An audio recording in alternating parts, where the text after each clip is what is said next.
And welcome, guys, to Justice is a Process. Today we are doing a recap post trial, whatever you want to call it, show today.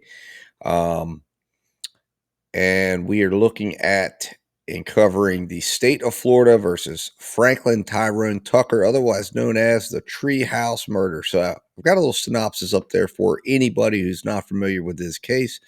I've covered the first 2 days of trial. This case is exactly what we like to cover on this channel. Um, it's a it's a case that clearly screams out for having all eyes on what's going on in this courtroom. So I would encourage you to watch along with me on my coverage. Um, I'm going to be covering this case as it progresses through. There'll be some days I might not be able to catch it all day long, but I'm going to try to cover it, whether it's during the day or we start a little bit late. But I am going to put up each and every day of the trial. We're going to break it down and we're going to get into it. Now, Mr. Tucker is representing himself. It's been kind of a long process to get to where he's at right now, but he is representing himself. And he's doing his defense as a pro se defendant. So, hats off to Mr. Tucker for that because he's doing a pretty good job. In fact, Vinny Politan and the crew over at Court TV were very impressed with how he's handled himself. I was watching their take on the case, and they were giving him great reviews. Now, Mr. Tucker is accused of murdering Matthew Bonnett or unaliving Matthew Bonnett back in the Florida Keys back in November of 2017. He allegedly stabbed Bonnet in a place called it's a house.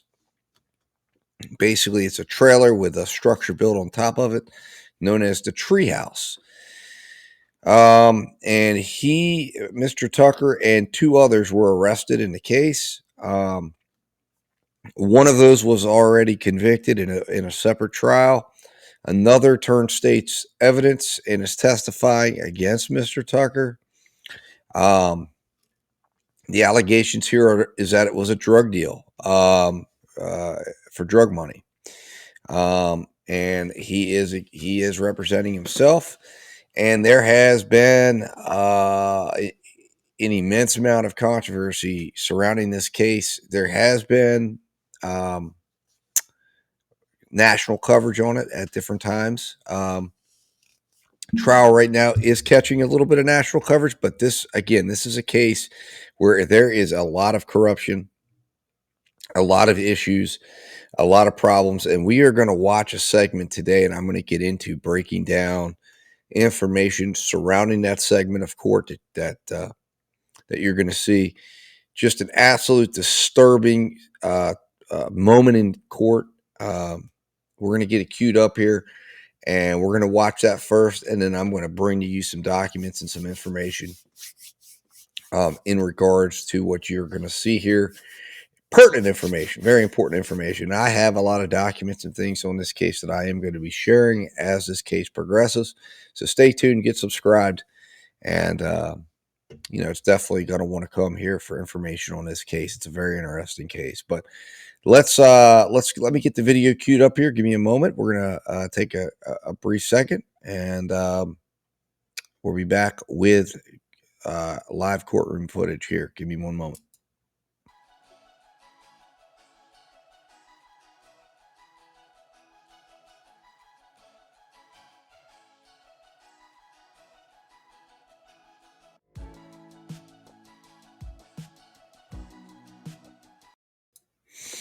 All right, guys, so we are back. We are in the courtroom here. We are going to pick up here and start watching. Let me get to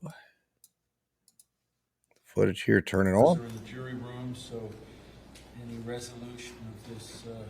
Yeah, we're okay with it now. I think we're all right. One other issue for the court, just for the court to consider, and Mr. Tucker showed us the courtesy of letting us know that he thinks he's got a lot of cross-examination that will take the rest of the day, and that we wouldn't get to any other witnesses. We inquired as to what the nature of that cross was going to be, and he indicated his intent to go into depth on the IA investigations in the case and the findings of whatever findings those are. Our objection is going to be that it's not relevant to the facts in this particular trial or to the evidence that's being presented, and that it's going to contain a lot of hearsay. I mean, the results of those reports and any reading of those reports, that's hearsay. So I don't know if the court wants to address it now or wait until it happens, but. If I may, Your Honor? Yeah. You know, he says reports. The only report I plan on using for this cross-examination is an IA report from this case where it was sustained that she mishandled 35 pieces of evidence in this case. And again, these are including videos. So I would consider that highly relevant. I mean, I guess we'll get to it, but I don't consider it relevant. If there's some showing of a tainted piece of evidence or a chain of custody that's been compromised, but this, it's not, the trial is not about. Your Honor. Yes, sir, I am speaking. The trial is not about putting the investigation on. Now that statement right there, and I'm sorry to have stopped the judge in the middle of what he was saying, that is absolutely a ridiculous statement. To say that the trial is not about, or this is not about putting the investigation on trial, it absolutely is, Judge. What are you talking about? Every trial. I mean, you go back to the O.J. Simpson case. What was that about? The whole premise of the defense, regardless of what many people believe, and I intend to do some coverage of that case eventually, as this will mark the 30-year anniversary of the case, or when that case occurred. But you know, many people believed it was about Mark Furman. It was not. It was about the investigation. That's what won the case. You talk to the jurors. You actually talk to the real jurors that were sitting in that box, and they will tell you Barry Scheck, Peter Neufeld were the two most important attorneys in that courtroom. Johnny Cochran was a great orator. He brought it in. He got the quotes. Barry Scheck, Peter Neufeld are the ones that won that case. And they won that case because they were able to successfully tie in the fact that the LAPD in the investigation that ensued, everything had to run through that investigation. Everything ran through the LAPD, their crime labs, and because of that fact, they were able to prove, they were able to show that every piece of evidence that came into that as part of that investigation, because of how flawed the LAPD's investigative tactics were, how flawed they were in the investigation that they did, that it discredited all of the evidence. This mountain of evidence became a molehill of evidence, and nothing could be trusted. And once they showed that they didn't follow protocols, they didn't follow, they didn't collect evidence properly, and then on top of that, you could show that there were bad actors around with potential motivations to plant evidence. You know, reasonable doubt was all over that case, and he was found not guilty, regardless of whether people agree with it or not. The jury at that time, after sitting through 9 months of testimony and having that investigation challenged every way it could possibly be by some very, very smart, very, very great attorneys, we had a not guilty verdict. In this case here, for the judge to sit here and say, we don't put investigations on trial. Now, the hearsay thing, I understand that. And that's why, you know, Mr. Tucker doesn't understand the nuances of things like that, where a report like that is hearsay. If you want the actual report itself to come in, now he should be allowed to question her about things inside that report. He should use that as a guide of his cross-examination, which he ends up doing, and he does do to a degree. If you read that report, you'll see exactly what he's trying to accomplish, and he's obviously getting some outside help guiding him on things to do, questions to ask. But bottom line is, this judge is so far off in what he's saying there. It's just absolutely ridiculous. Anyways, let's get back and listen to the judge. Listen to how Mr. Tucker, being a layman, does a fantastic job of defending himself. Watch this. Trial. It is specifically the facts and circumstances. So as I said, I'll certainly let you make your proffer. When we get to the point where it's, becomes a subject, we'll deal with it, but my strong inclination is that that is not relevant evidence. Your Honor, if I may. Yes, sir. Okay. Again, I don't understand, maybe it is the layman in me, and maybe you can educate me on this, how that look, it's the credibility of the investigation that is what is the evidence they're using against me in this trial. How is that not credible if the investigation was not conducted, on any kind of good standard? It's not the credibility of the investigation, it's the credibility of the evidence. That's what's at issue. But like I said, if you can Again, this is where this judge is absolutely, I don't know what he's talking about here. It's the credibility of the evidence. It's not the credibility of the investigation. Absolutely, it's the credibility of the investigation. This judge is trying to cover up what is a absolutely terrible investigation.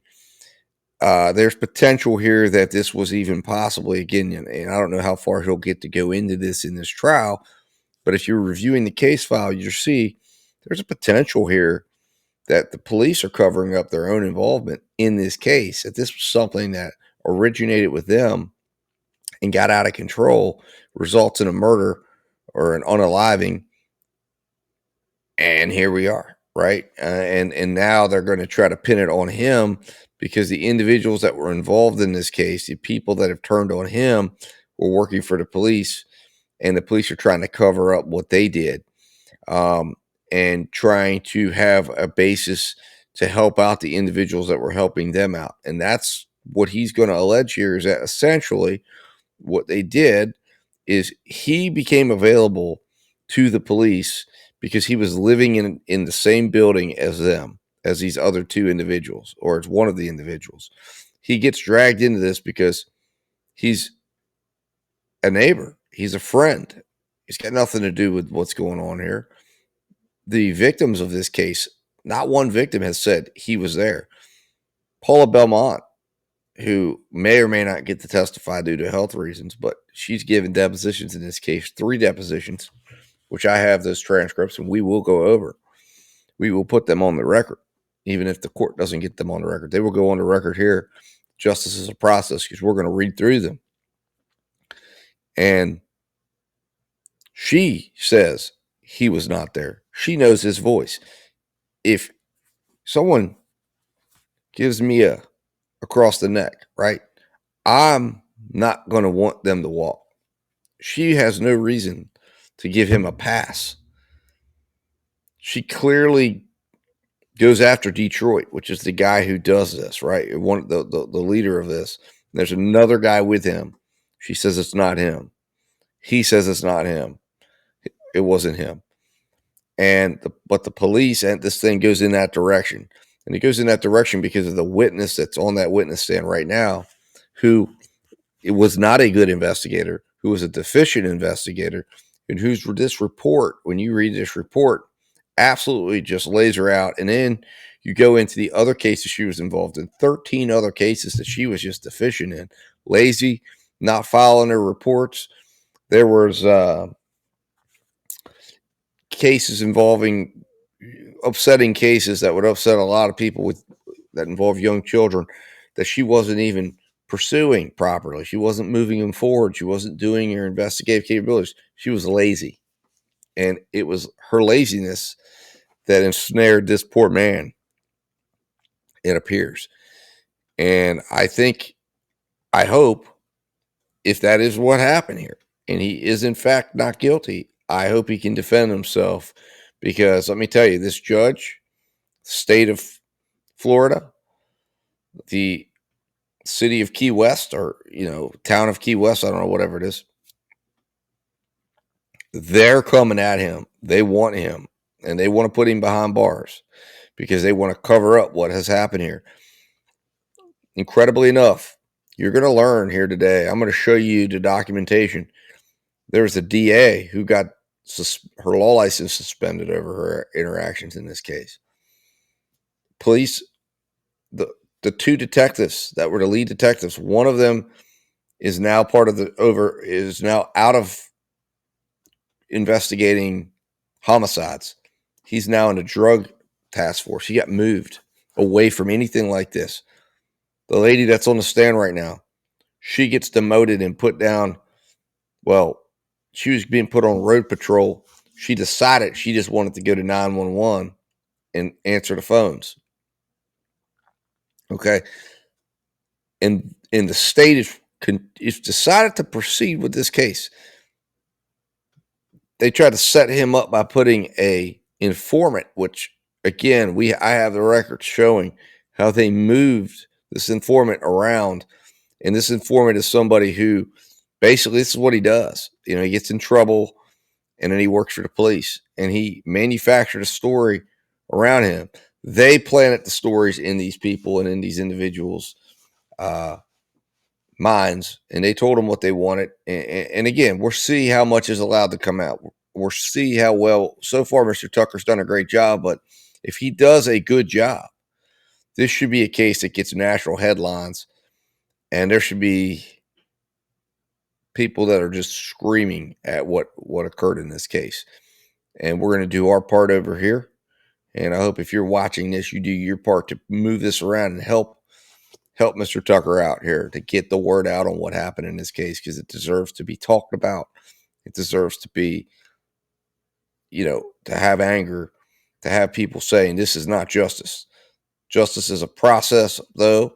This is the process of justice in terms of having a fair hearing of the evidence. But to have a judge up here saying that we are not here to review the investigation, that's an injustice, because that is not how it works. And this judge is stepping in and stopping the justice process from working. Anyways, let's get back and listen to how this unfolds. Show that there's been a bit of evidence that's been tainted, if there's been a witness that's been compromised, but to say, oh, this was just an investigation that violated all these standards, no, sir, that's not relevant. Well, I would imagine that, again, 208 pieces of evidence were mishandled. That was what was sustained in this investigation, including DNA, including video, including physical evidence. And yes, this is evidence that the prosecution is actually putting into evidence in this trial. Okay. Well, I'll look forward to your showing or objection that some evidence is, in fact, that's being admitted or offered is not authentic, is been compromised. That's fine, but in terms of how the internal affairs may have assessed the investigation, that in and of itself is not relevant as a general proposition. Again, it's not the investigation that's on trial, it's the evidence emanating from that investigation. And so if there's specific pieces, I know I'm repeating myself, but if there's specific pieces of evidence that simply doesn't withstand the foundational requirements, I'll be happy to make an appropriate ruling. So that's about as much as I can show. Okay, I'm trying to navigate this line, Your Honor. I know you are, and I'm not saying that you're doing anything wrong. And just like any other case, there's disputes, disagreements, and the judge is asked to make a ruling, and I make my best ruling. And like I said, if we get to a specific part and there's an objection, It's not your best ruling, Judge, I can assure you. outside the jury, we'll do that. If you need to make a proffer, that is a showing of what you would like to have presented absent an adverse ruling, you can do that to preserve the record, but that's how it works. So in any event, with that said, bring in the jury, please. All right. And we're going to stop it right there. Let me cue up the next document here. We're going to get into some documents here that I'm going to show you in regards to what you've just heard, and I'll let you kind of decide on what you think. So take a brief second here. Stretch your legs. Stand up. Take a second. I should be back in about hopefully about 15 seconds.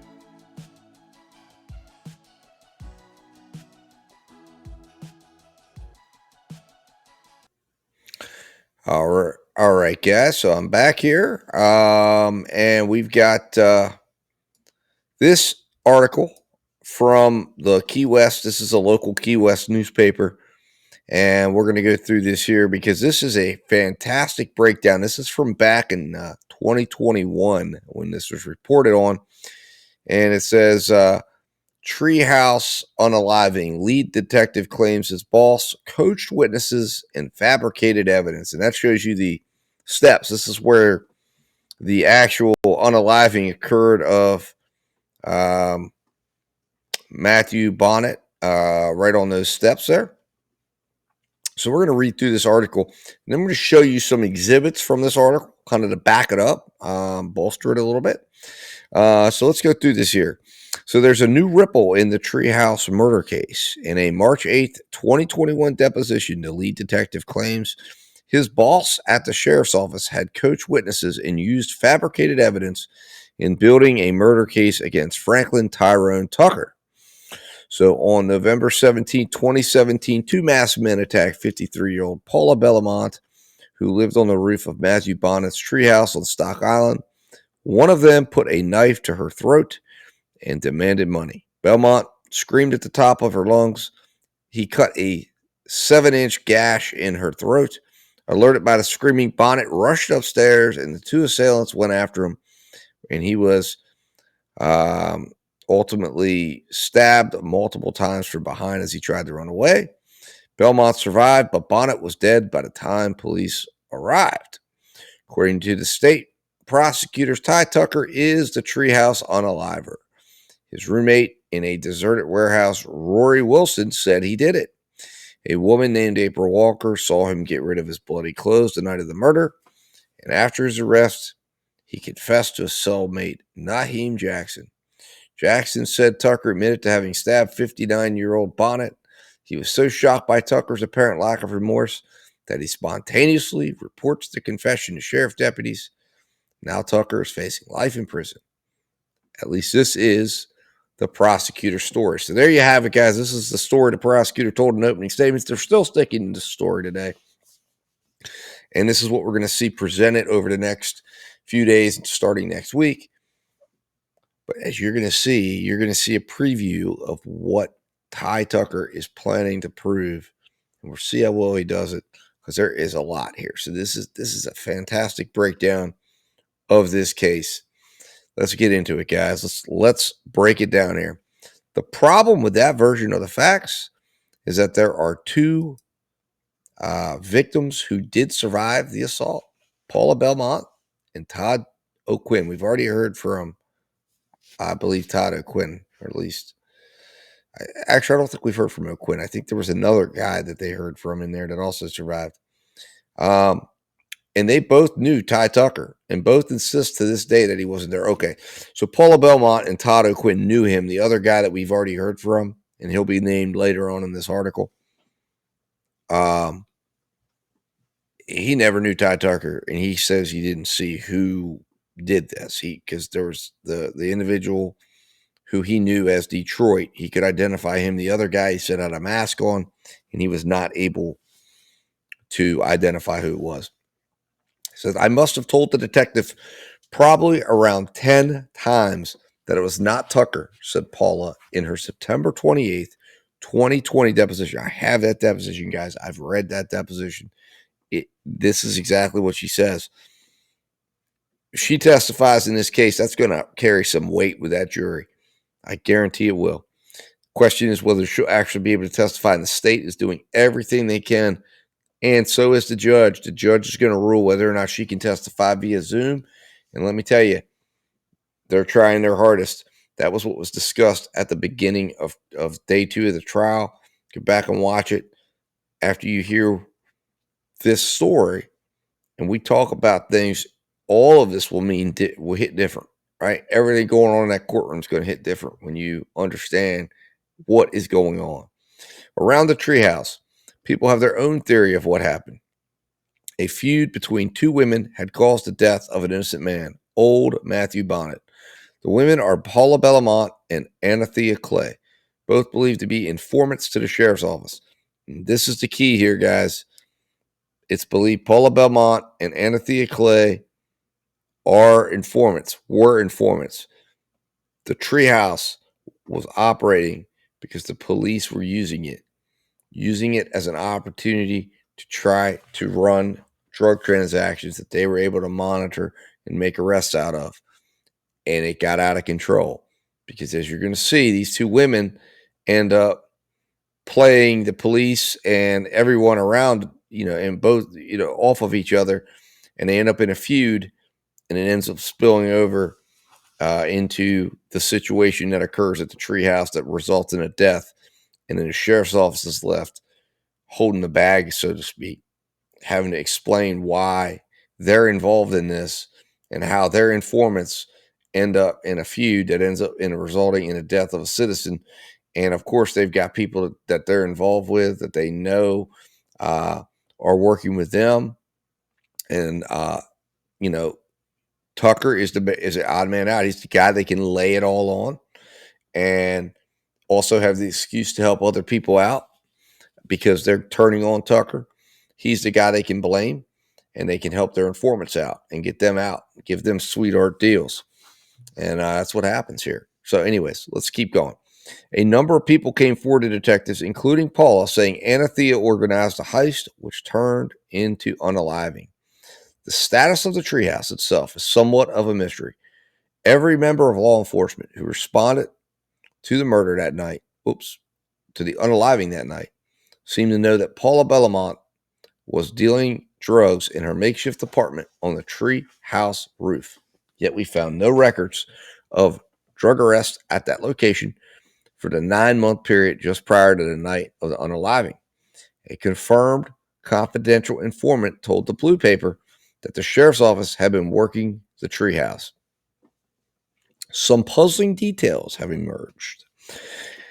See this $100 bill? This is a picture from the crime scene.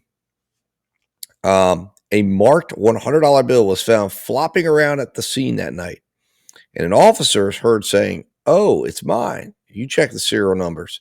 If it ends in 27, it's mine. 27A, something like that."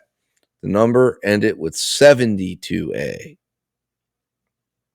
On a recording of an open mic at the Detectives Bureau, Captain Penny Phelps, and I have a file on her as well of documents, is heard warning the other detectives, "I hope Todd O'Quinn can ID him. Otherwise, Jesus Christ, we are all in trouble." Him was Ty Tucker. Phelps does not elaborate further on what kind of trouble was lurking over all of them. Matthew Pitcher, the lead detective in the case, was recently deposed by Tucker's attorney, Cara Higgins. Higgins asked questions about the controlled buy gone bad theory and why there was a sheriff's cruiser parked across the street around the time of the murder. Detective Pitcher denied knowing anything about a drug operation that night. However, some of Pitcher's responses do raise questions as to the integrity of the investigation and whether an innocent man living at the Cots homeless shelter at the time of his arrest was somehow turned into the Treehouse unaliver. The Fantasy Fest photo. According to Detective Pitcher, Captain Phelps decided to arrest Tucker for Bonnett's murder after she found that he looked the part in a Fantasy Fest photo. Cara Higgins, and she did show you a picture of Ty Tucker in makeup holding a toy knife. Detective Pitcher, yes. She pulled it off his Facebook page, yes? Yes. And it was a recent picture from Fantasy Fest, right? Yes. And there's the picture right there, everybody. This picture right here off his Facebook page is what got him ultimately. She said, "Look at that. He's got a knife." And boy, doesn't he look fearsome? Fantasy Fest in the Keys is at the end of October. Yeah. What did the picture show? Just his face and him holding a knife. A fake knife? Right. A plastic knife? As far as I could tell, yes. And he had makeup on his face? Yes. It wasn't a mask? No. So Danielle Malone, that's the lady that you just saw testify. Well, you didn't see her testify, but if you watch the videos from day 2, she's the one that testified all day 2. And Penny Phelps make a big to-do over his Facebook post, don't they? I can't recall if it was a big to-do, but definitely they were excited about it. They were excited because he wore a costume on Halloween, right? Yes. Okay. So based on that information, they determined that he is a suspect, right? I believe that played into it, yes. Played into what? You didn't have anything else? Correct. Are you okay with that? Are you okay with them developing him as a suspect because of a picture on a Facebook page from Halloween? I would not say suspect, a person of interest, because of the fact he'd been walking with Rory the next day. Note, Rory Wilson is a co-defendant who was recognized by both Paula Belmont and Todd O'Quinn as one of the aggressors. Tucker was seen with Rory 2 days after the murder at Metro PCS paying his phone bill. Are you aware that Danielle Malone testified under oath that she had not seen that picture nor showed it to anyone? She wasn't made aware of it until months after Ty was arrested. I did not know that because that is a lie, isn't it? She showed me a picture. Okay, so this lady lies in regards to this picture that you see there, and having shown that picture to Phelps and having used that picture to try to influence a detective or the captain into allowing her to arrest Ty.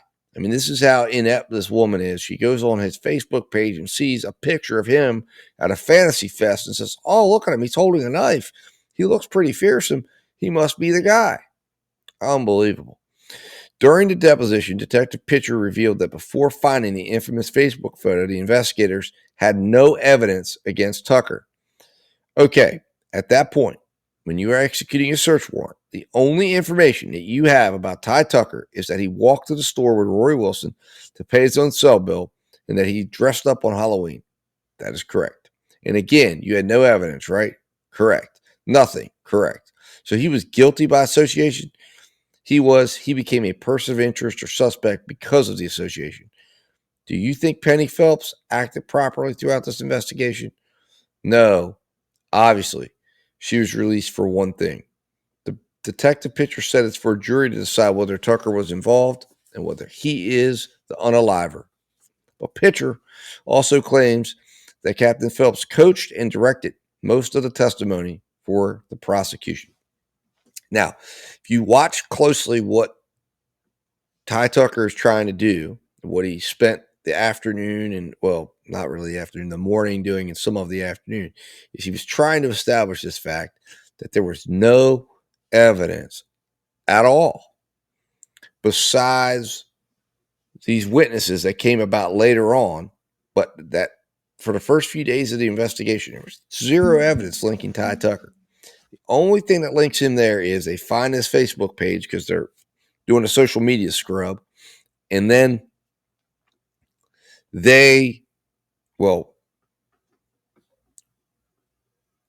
Captain Phelps begins then to influence witnesses to start saying Tucker was involved. And at that point, the guys that actually are involved in this realize, hey, their lifeboat, their life raft is to say Tucker did this. And they jump on, they cling on to it. They agree, as you're going to see here as this story progresses. And boom, here we are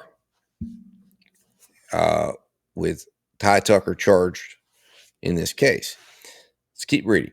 It didn't matter to Paula Belmont that her attacker wore a mask. Through his body language and the sound of his voice, she recognized him instantly. Rory Wilson, a black man known as Detroit. She reported to detectives that very night. Captain Phelps, however, was pursuing a different angle. In a recorded interview, Captain Phelps tells Rory Wilson that she believes he is a good, decent man and a victim of the unaliver, Ty Tucker. So you didn't do it. And I know you didn't do it, but I know Ty did. And I also know this, Rory, you were there, and there's two sides to the piece of paper.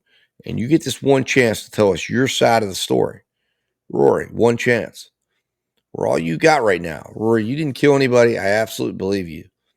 You didn't, but you were there when somebody died and it was an accident. No. You got to take that with Ty. I'm telling you, I can't just tell you Make up nothing. I guess, all right, just like me, I just say he done it. I get to go home. If I just say, yes, Tyrone done it, at that point, the recording stops or the tape was later edited.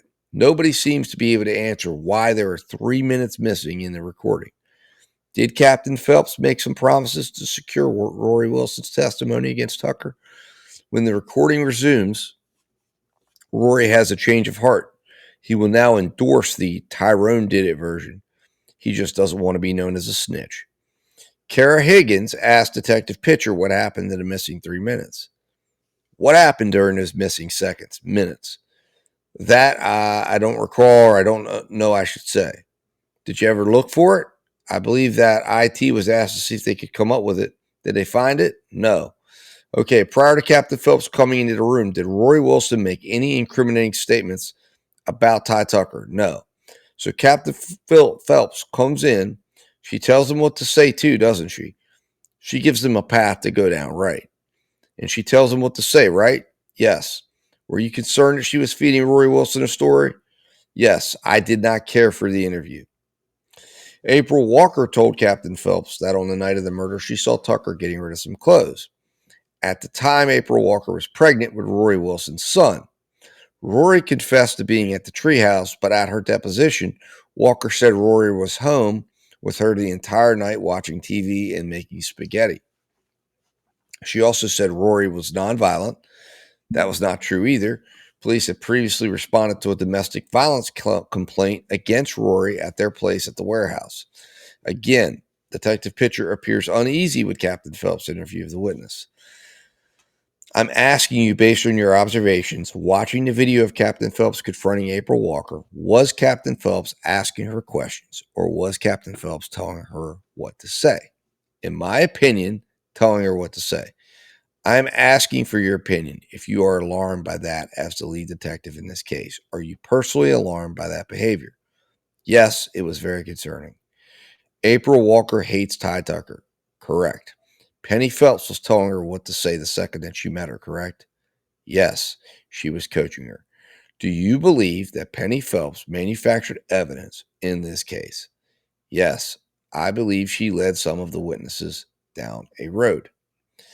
John Travis Johnson's testimony. Travis Johnson is in competition with Ty Tucker for the other guy part, the other masked man who was with Rory Wilson during the Treehouse invasion and presumed to be white. Captain Phelps interviews Travis Johnson like she did Rory Wilson, giving him the story she wants to hear before Travis even opens his mouth. Captain Phelps began by apologizing to Travis because she was very, very upset.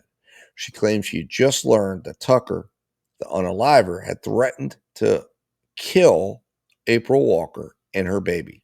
Tucker denies making any threats. She then proceeds to tell Travis that he is a good man caught in a bad situation. All he did was drive Rory and Ty to the treehouse, and then he left. You're gone. You don't know what they did in the treehouse.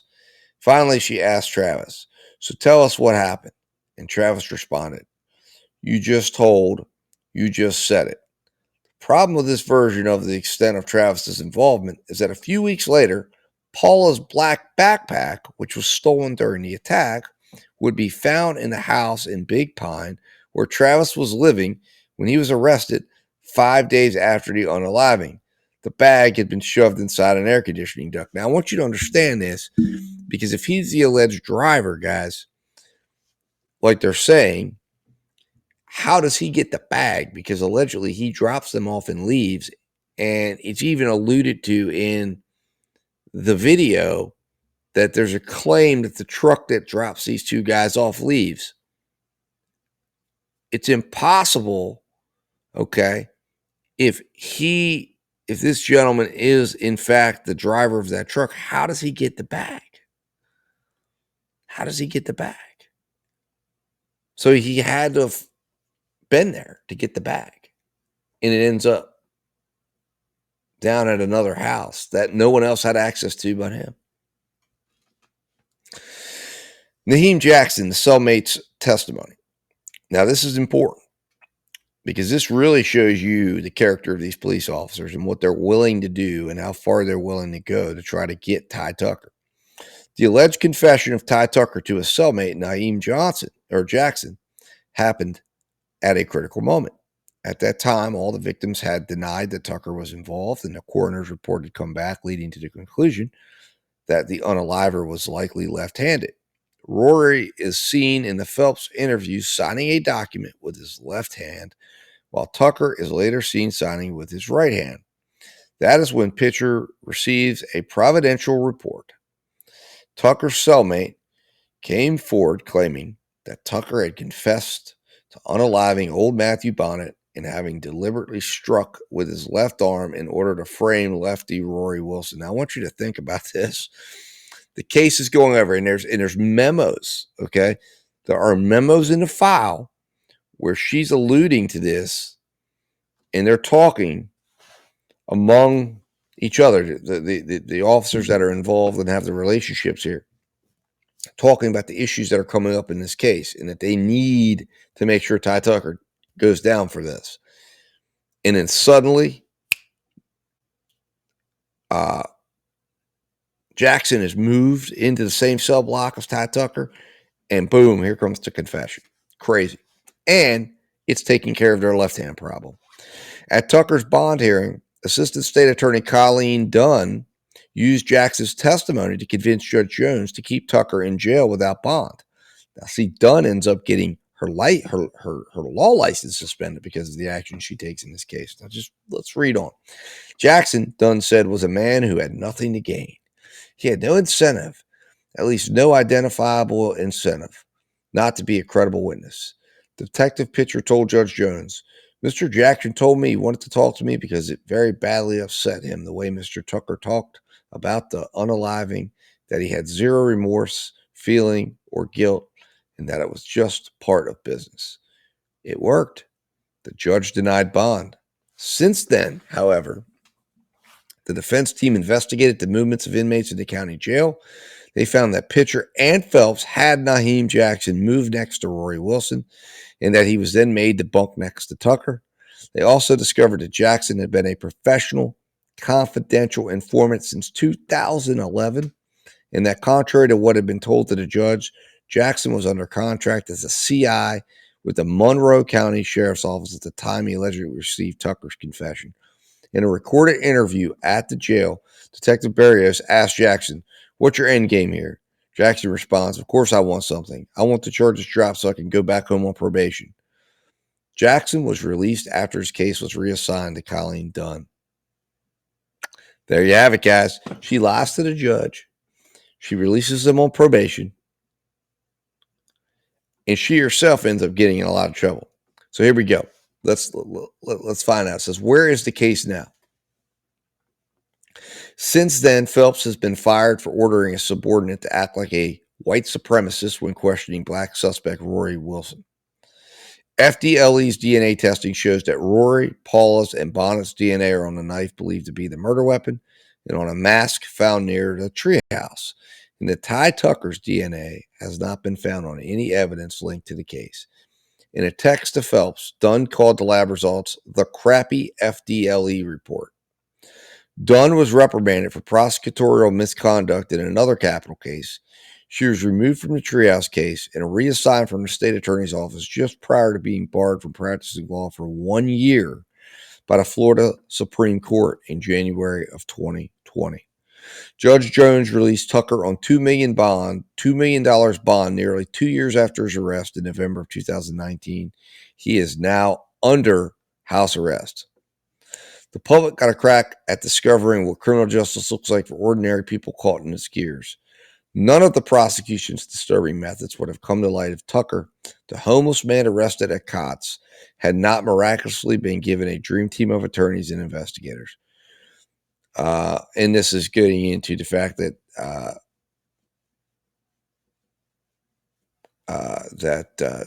Tucker married his high school sweetheart, Lauren Junet, the co-founder of CrossFit.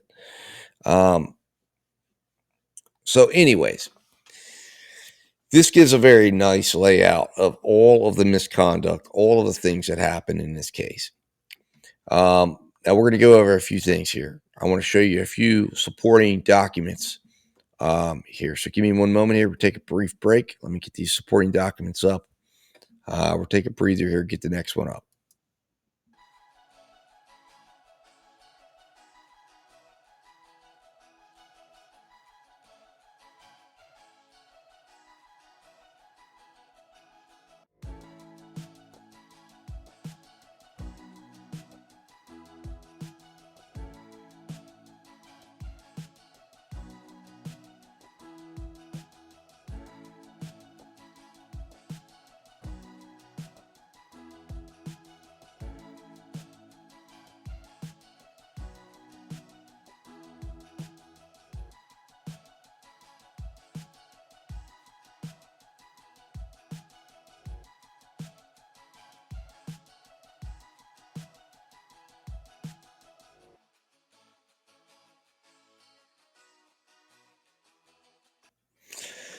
All right. So first document I want to show you guys is this is the Supreme Court ruling that suspended Colleen Dunn for 1 year. So you can see she is suspended for a year. And it looks like she was also, it appears, fined, or there was some money that she's got to pay. But this shows she was, for her actions and behaviors in another capital case, and in this case, she was suspended for her actions and behaviors. So this is important because these are the people that were involved in this case, in how this case goes. I mean, and that's just like we can't discredit the degree of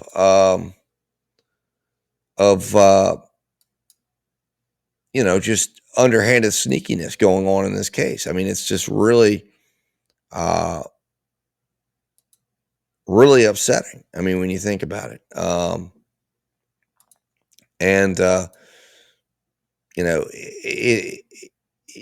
when you're trying to assess the case and the credibility of the case, and you have to consider these are the people that were responsible for this case, and have affected every bit of this case, every bit of evidence in this case, everything that's come through this case. And you've got, again, the two lead detectives are unassigned. One of them decided to speak out, Pitcher. The other one, we're going to go into her report right now, and the findings in that report are absolutely outrageous. And this is a report that Mr. Tucker was referring to, which we're going to get up on the screen here in just a moment. So give me one moment here. We'll get that loaded up here.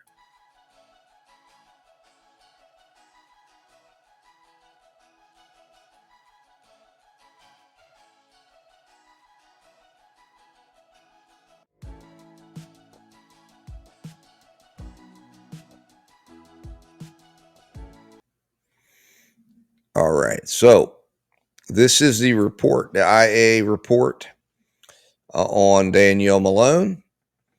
And we're not going to go through, obviously, so a lot of the report, gets into some various different things. It lays out kind of the purpose of the report, how the whole thing. That's not really relevant. What we're going to get into is the relevant parts that talk about this case. And that is this. Where we get into this right here. And it talks about everything that happened in this case. Kind of gives a summary here. Sometime around 8/16, two suspects unlawfully entered the upstairs. Ensuing days, Franklin, Rory, John were taken into custody, subsequently charged. 2 years later, a letter is written. Mr. Tucker goes on to say that there's problems, that there was witness tampering, etc. So then they get into the fact that they get brought into this investigation, and that they come to the conclusion that that essentially, yes, there were problems with this. That there was, that Mrs. that this detective, Miss Malone, that she essentially misrepresented. She misrepresented the videos. She misrepresented witnesses' testimony, and this report gets into all of that. That she also, most importantly, misrepresents the direction that one of the individuals, she says that one of the witnesses, Mr. O'Quinn, says that he sees the white assailant running away from the scene, not towards where the truck's at, but away. But they find a videotape where he says the exact opposite. And I assume all this will come out in the trial. But essentially, what becomes clear here is there was no case against Mr. Tucker. Mr. Tucker had no evidence against him whatsoever. Mr. O'Quinn describes a guy that's 30 pounds lighter than him, a couple of inches shorter.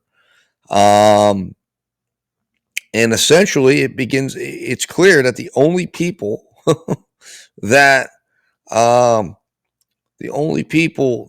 placing Mr. Tucker at the scene are the guys that the evidence suggests are there, and that's because that's at the suggestion of Mrs. Phelps, that she decides to put that in those guys' heads. But prior to Miss Phelps entering the equation, along with Mrs. Malone's influence, Tucker is just a guy that lives at the apartment building. He's just a guy that was there 3 days later when a phone bill was getting paid. But this is that report. So they find that she mishandled 35 different pieces of evidence, including the buccal swabs, didn't follow a procedure, didn't follow protocol. And again, she was involved very heavily in the investigation of this case and responsibility of finding video. There was a video that would have clearly shown whether or not it was Mr. Tucker or not. It's called the Tom Thumb video. It's from the Tom Thumb store, which would have shown right where those guys were walking in the street. And guess what? She got the wrong video. She went there and got the wrong day. And then when it was realized, they went back and that day had already been recorded over. There was no way to retrieve it. So, I mean, this detective is one of the worst. One of the worst that I would say that you could have involved in a case. This case as a whole, why they're pursuing this, why they didn't drop this case, why they didn't work out a plea bargain or just drop it all together. I think it's probably because he's filed a lawsuit and he's looking to get a big payout. And also, I think they're trying to protect their own. Let's move on to the next document here. Give me a moment.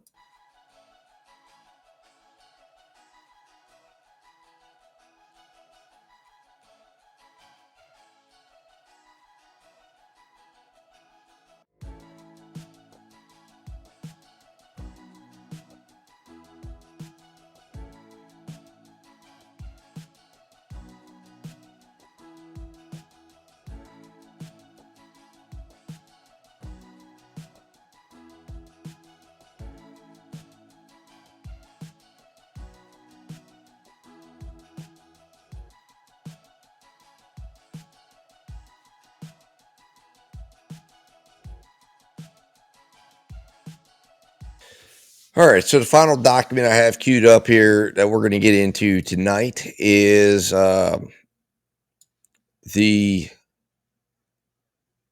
it's another article that just lays out, again, reiterates more of the information, talks about Phelps and how this whole thing went. And that's a picture right there of Rory Wilson in the interrogation room with Captain Phelps. There's Pitcher, and then over here is Malone. So let's jump into this story here.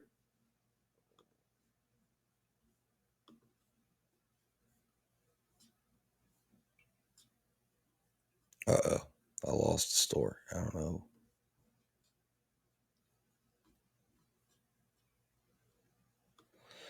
search for it here. There we go. Sorry about that, guys.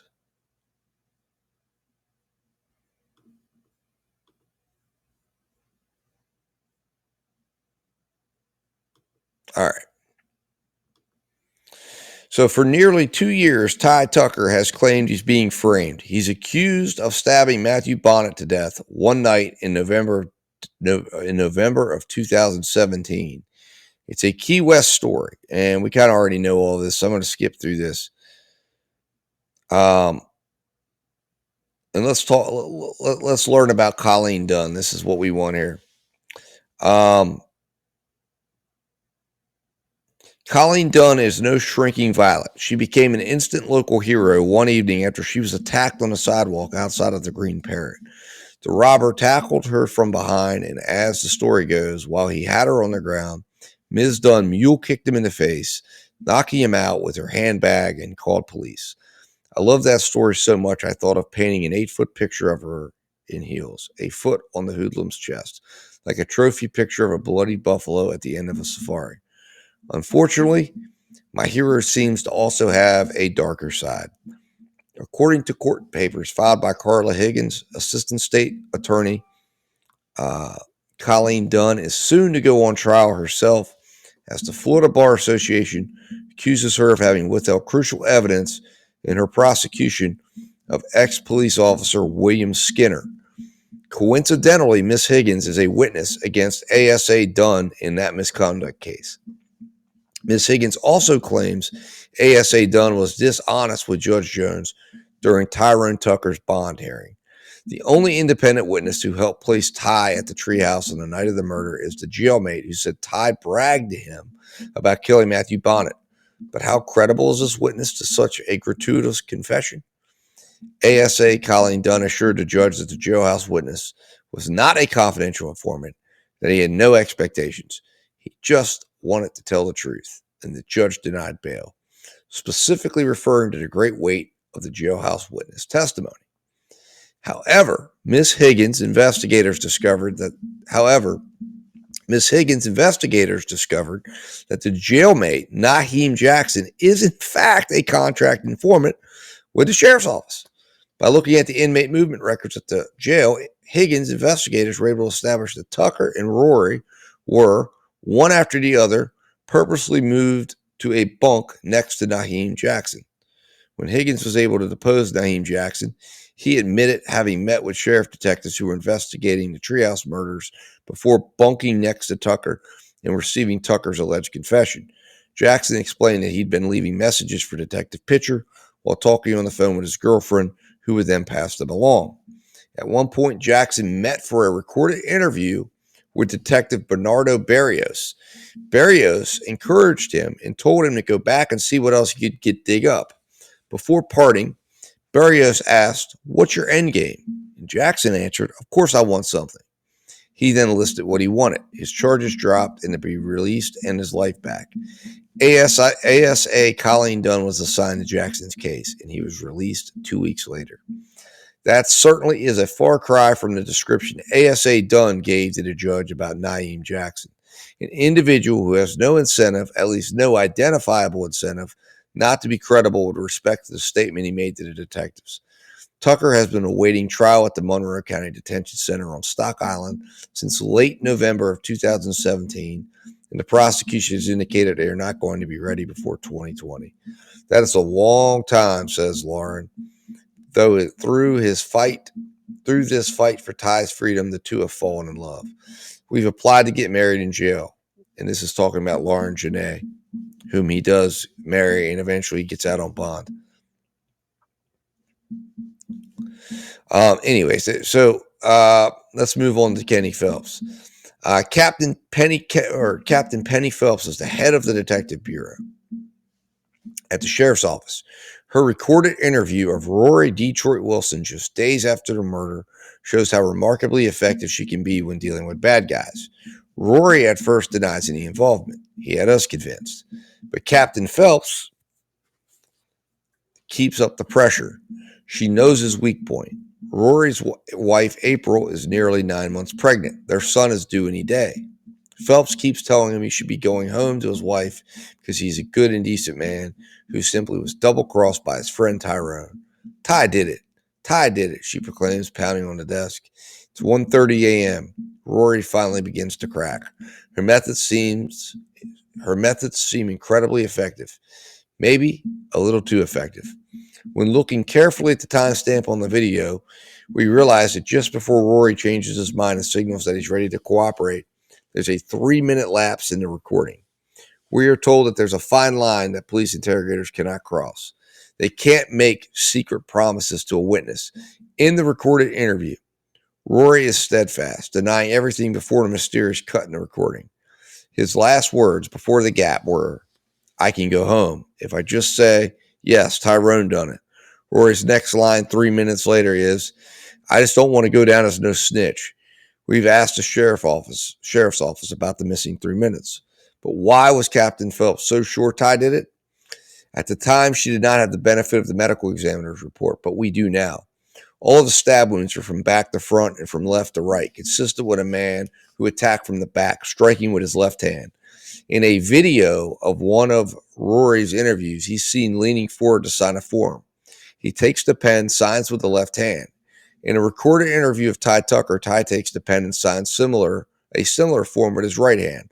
Paula Bellamont, who survived the attack with a 4-inch gash, was interviewed on her hospital bed. She said her attacker was Detroit and that he held a knife in his left hand. So the question is, why is Captain Phelps so determined to fit a left-handed murderer onto a right-handed man? Whatever the reason, what she did next got her booted off the case. This is what happened. Ms. Higgins had asked for a scheduling hearing to set dates for the motion requesting disqualification of Colleen Dunn on the Naeem Jackson issue. The blue paper had received permission to film the proceedings. A court case is a little like a wedding. The audience splits on both sides. The defendant on the right, the prosecution on the left. On the defendant's side, there was just one blue paper reporter with a video camera, but the prosecution side was jam-packed with sheriff's deputies in full uniform of well-known undercover agents dressed to a T in suits and ties. But the hearing was only about scheduling Ms. Higgins' motion. No testimony was expected. So why were all those deputies and other sheriff's office personnel there? Many had come all the way from Marathon. Shouldn't they have been out fighting crime? Who ordered them to be there and why? Was somebody trying to put pressure on the judge? If that's what it was, it didn't seem to work. Judge Jones granted most of Ms. Higgins' requests for various hearings. So he gathered photos of all the sheriff's employees who were there, sent them, along with a public records request to MCSO asking for copies of any orders issued for the dispatch of all those resources to the hearing. We were told that Sheriff Ramsey looked at the photos and expressed concern. In fact, he immediately referred the matter to his internal affairs unit. So far, what we know is that for an unknown reason, Captain Phelps ordered at least some of those deputies to the courtroom. Captain Phelps has also been removed from the Treehouse murder case. Is Ty being framed? What is clear is that the high-powered defense of a homeless man has caught our justice system by surprise. Well, says Lauren Janae, kicking the hornet's nest of Key West Bubba justice was long overdue. Debating a criminal case in the media is far from ideal. But in Key West, the critical point has been reached where the people must be informed of what justice looks like for the poor, the homeless, and the little people. So, again, that gives you a synopsis of what was going on with this case, what was going on with from everyone from the investigators to the prosecutors, and now you've got the two guys in there prosecuting this case today, prosecuting with the evidence that was created on the backs of these individuals whom you really cannot trust. You've got suspensions, you've got firings, demotions, you've got transfers, again, this is crazy.